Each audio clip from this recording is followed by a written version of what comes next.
Bismillahirrahmanirrahim. Assalamualaikum warahmatullahi wabarakatuh. Anak-anakku yang saya sayangi dan saya banggakan, syukur alhamdulillahirabbil alamin atas ridho dan nikmat Allah Subhanahu wa taala. Pada kesempatan ini kita bisa berjumpa kembali dalam keadaan sehat walafiat. Pada kesempatan ini akan membahas masalah yang masih kelanjutan dari materi bab 1 tentang penerapan nilai Pancasila sesuai dengan perkembangan zaman. Tentu saja anak-anakku masih ingat penjelasan minggu yang lalu bagaimana kondisi penerapan Pancasila setelah Indonesia merdeka sampai sekarang. Pasang surut penerapan Pancasila yang diwarnai situasi politik dalam perjalanan sejarahnya, Indonesia ini ada beberapa pengaruh yang berdampak pada perubahan sikap dan pola pikir bangsa Indonesia. Nah, anak-anakku, sekarang bagaimana seharusnya penerapan nilai Pancasila sesuai dengan teori yang benar? Anak-anak ikuti penjelasan Pak Wi. Namun sebelum dilanjutkan, perlu anak-anak ketahui bahwa penerapan Pancasila dengan sistem kepemimpinan nasional misalnya sebelum tahun 1959 dipengaruhi demokrasi liberal. Kemudian tahun 1959 sampai 1966 diterapkan adanya demokrasi terpimpin, dan setelah masuknya Orde Baru yang dimulai tahun 1966 menerapkan demokrasi Pancasila hingga saat ini masa reformasi tetap menggunakan demokrasi Pancasila dengan berbagai macam romantikanya. Baiklah anak-anakku, marilah dengan perhatian yang serius, anak-anak perhatikan penjelasan Pak Wi. Anak-anakku yang berbahagia, sesuai dengan teori dan substansi Pancasila, sebenarnya Pancasila itu sebagai ideologi yang terbuka, reformatif, dan dinamis. Sebagai bukti dasarnya adalah bahwa Pancasila mengandung nilai 3 macam, yaitu nilai dasar, nilai instrumental, dan nilai praktis. Pancasila yang mengandung nilai dasar artinya bahwa sila-sila Pancasila mengandung nilai yang sangat substantif, sangat mendasar, maka tidak dapat diperas lagi dan bersifat universal yang digunakan oleh semua bangsa. Jadi nilai dasar Pancasila yang ada 5 itu, yang terdiri dari nilai ketuhanan, nilai kemanusiaan, nilai persatuan, nilai kerakyatan, dan nilai keadilan sosial, itu sudah merupakan kristalisasi secara final. Artinya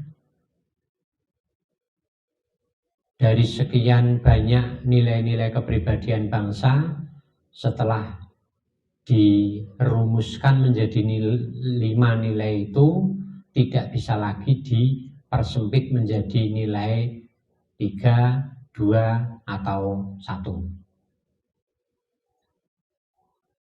Sedangkan makna dari universal itu artinya bahwa 5 nilai dasar itu secara umum digunakan oleh bangsa-bangsa yang beradab di dunia. Jadi berlaku juga di negara atau bagi bangsa-bangsa lain di dunia. Itu makna nilai dasar yang ada di dalam Pancasila.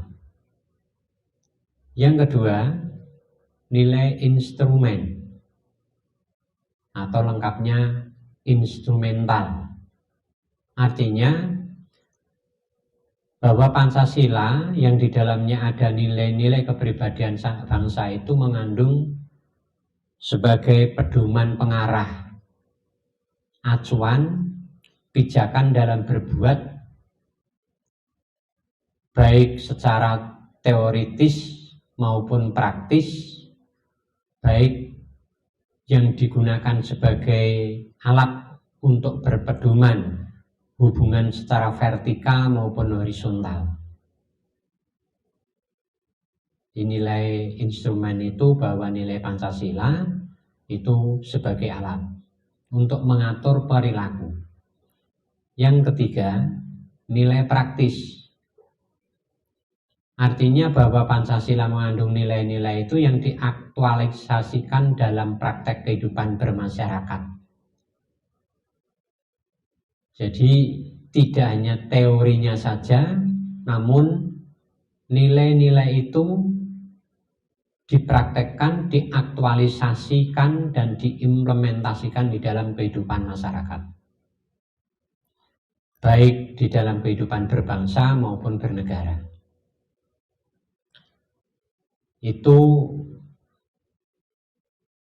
nilai-nilai yang ada di dalam Pancasila sebagai ideologi terbuka. Berikutnya Pancasila sebagai ideologi reformis atau reformatif, bahwa Pancasila bersifat dinamis, fleksibel terhadap perubahan dan perkembangan zaman untuk menata kehidupan yang lebih bermartabat dan manusiawi, sesuai dengan perkembangan dan seiring kemajuan zaman. Yang kedua, setiap perubahan yang dijiwai nilai Pancasila akan membawa implikasi terhadap masyarakat madani. Artinya masyarakat yang mengikuti tuntutan zaman sekarang ini. Itu sebagai ideologi reformatif. Oleh karena itu dengan perubahan apapun, dengan perkembangan apapun, Pancasila bisa menyesuaikan.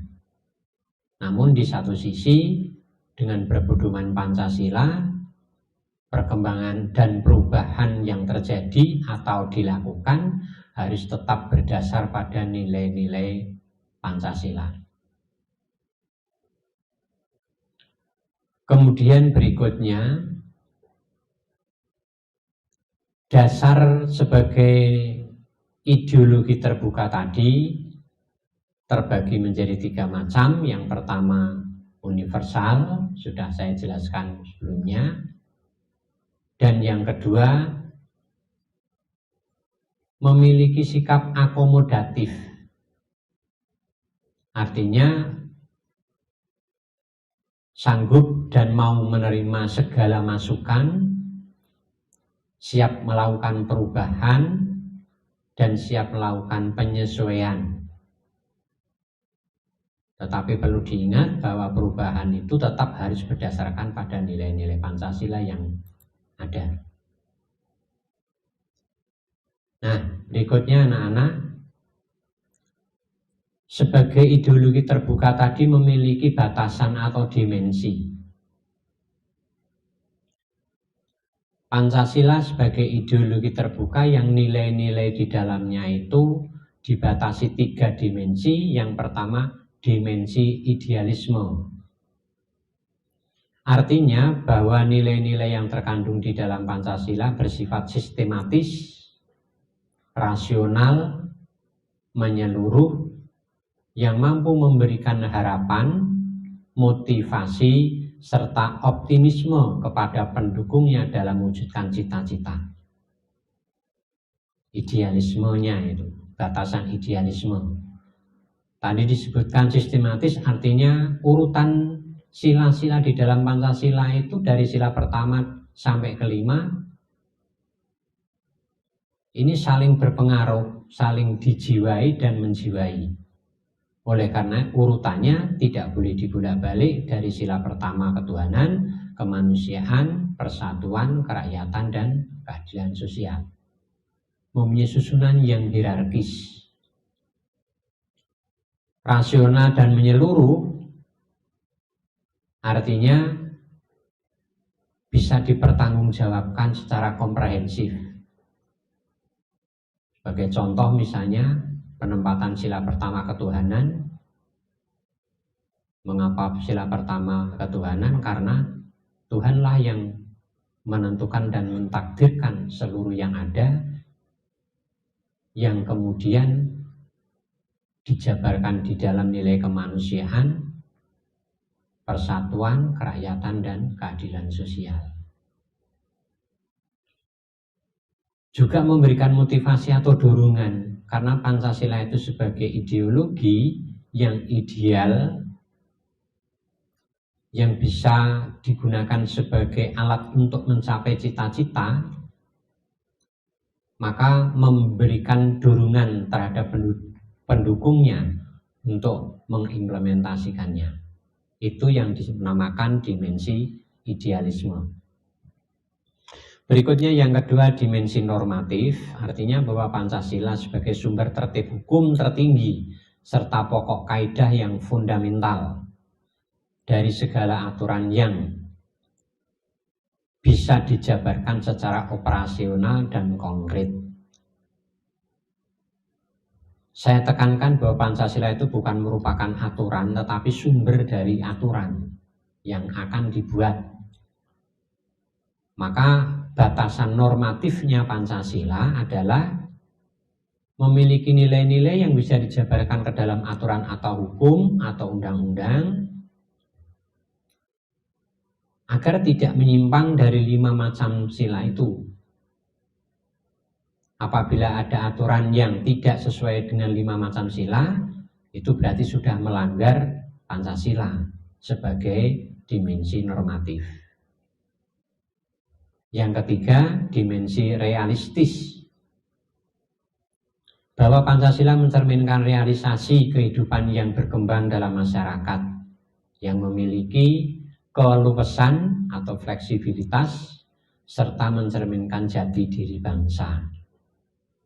Ada hubungannya dengan kepribadian bangsa, dan di mana suatu kaum memiliki atau mengamalkan nilai-nilai Pancasila, ini akan mencerminkan suatu karakter atau ciri khas suatu kaum. Itu 3 macam batasan Pancasila sebagai ideologi terbuka. Untuk selanjutnya, di dalam memaknai ideologi terbuka tadi, ada satu kalimat yang menyebutkan bahwa Pancasila siap dan mampu menerima pengaruh-pengaruh ideologi atau paham lain selama tidak bertentangan dengan nilai-nilai kepribadian bangsa. Di dalam nilai-nilai Pancasila itu kalau kita kaji secara mendalam, ada beberapa nilai yang senada dengan berlakunya paham liberalisme, dan ada juga yang senada dengan paham sosialisme. Coba kita rinci nilai positif liberalisme yang ada di dalam Pancasila. Yaitu satu, berpikir secara rasional dan realistis. Kalau liberalisme itu paham ideologi yang diakui dan diterapkan di negara-negara barat, orang-orang barat itu terkenal orang-orang pinter, orang-orangnya rasional dan realistis. Maka sesuatu yang tidak realistis tidak mereka percayai. Termasuk ada sekelompok golongan yang anti Tuhan atau tidak bertuhan, itu karena merasa Tuhan itu tidak bisa realisasikan atau tidak bisa dibuktikan seperti objek-objek yang lain. Di Indonesia meskipun rasional dan realistis, tidak begitu. Yang dimaksudkan rasional itu diantaranya adalah mengakui dan yakin percaya Tuhan. Karena apa? Melalui dari ciptaan-ciptaannya, di mana suatu yang ada pasti ada yang menciptakan. Siapakah yang menciptakan? Itu Tuhan. Kemudian yang kedua, adanya perlindungan dan jaminan terhadap hak asasi manusia. Kalau ideologi liberal itu yang namanya hak asasi manusia itu dijunjung tinggi, bahkan di atas segala-galanya. Namun kalau di Indonesia ada jaminan dan perlindungan, tetapi menempatkan hak asasi manusia tidak di atas segala-galanya. Karena apabila itu diterapkan seperti murni, seperti negara-negara barat, itu banyak hak-hak orang lain yang dilanggar. Maka kebebasan atau perlindungan terhadap HAM itu diatur di dalam undang-undang. Karena di Indonesia selain hak ada kewajiban. Yang ketiga, hak milik perorangan dijamin dan dilindungi oleh negara. Hak milik perorangan yang berkaitan dengan material, hak milik material warga negara dilindungi selama tidak mengganggu atau melanggar kepentingan umum. Di Indonesia nilai-nilai kebebasan atau liberal itu juga ada, yaitu tentang jaminan kebebasan berbicara, berkreativitas, berkarya, berorganisasi, berserikat, dan sebagainya. Ini merupakan nilai-nilai yang atau yang sesuai dengan nilai-nilai liberalisme, namun tidak murni. Kemudian nilai-nilai positif sosialis yang di dalam Pancasila, yang pertama memiliki fungsi yang kuat. Jadi negara itu memiliki fungsi yang kuat dalam mengatur dan menentukan serta bertanggung jawab terhadap program untuk kesejahteraan rakyatnya. Jadi negara kuat, tetapi kekuasaannya tidak mutlak, tidak seperti negara sosialis, komunis. Tapi negara mempunyai kewajiban untuk melindungi rakyatnya, di satu sisi juga mempunyai hak untuk dihargai rakyatnya. Kemudian yang kedua, rakyat memiliki kewajiban tunduk dan patuh terhadap pemerintah negara. Tunduk dan patuh karena negara itu melindungi dan menjamin hak-haknya. Berbeda dengan negara barat, bahwa rakyat itu memiliki kebebasan yang seluas-luasnya. Yang ketiga, mengutamakan kepentingan umum dan kepentingan negara di atas kepentingan pribadi atau golongan. Di atas kepentingan pribadi atau golongan maknanya berarti negara masih melindungi, menjamin kepentingan pribadi dan kepentingan golongan. Perbandingannya dengan ideologi liberal komunis, sosialis komunis, bahwa kepentingan pribadi atau golongan itu tidak ada, semuanya ada pada kepentingan negara. Jadi ada nilai-nilai yang positif yang juga berlaku di Indonesia sesuai dengan ideologi Pancasila. Itu merupakan suatu ciri atau bukti bahwa negara Indonesia ini menganut sistem ideologi terbuka. Nah, bagaimana dengan ideologi Pancasila? Yang pertama, meletakkan dasar pemikiran pada asas ketuhanan yang Maha Esa dengan melindungi dan menjamin agama dan kepercayaannya. Jadi, kebebasan memeluk suatu agama ini hak daripada rakyatnya, namun negara memiliki kewajiban untuk memberikan perlindungan. Berarti ada campur tangan antara masyarakat atau rakyat dengan negara dalam kaitannya kehidupan beragama. Karena Indonesia menganut atau berdasarkan ketuhanan yang Maha Esa.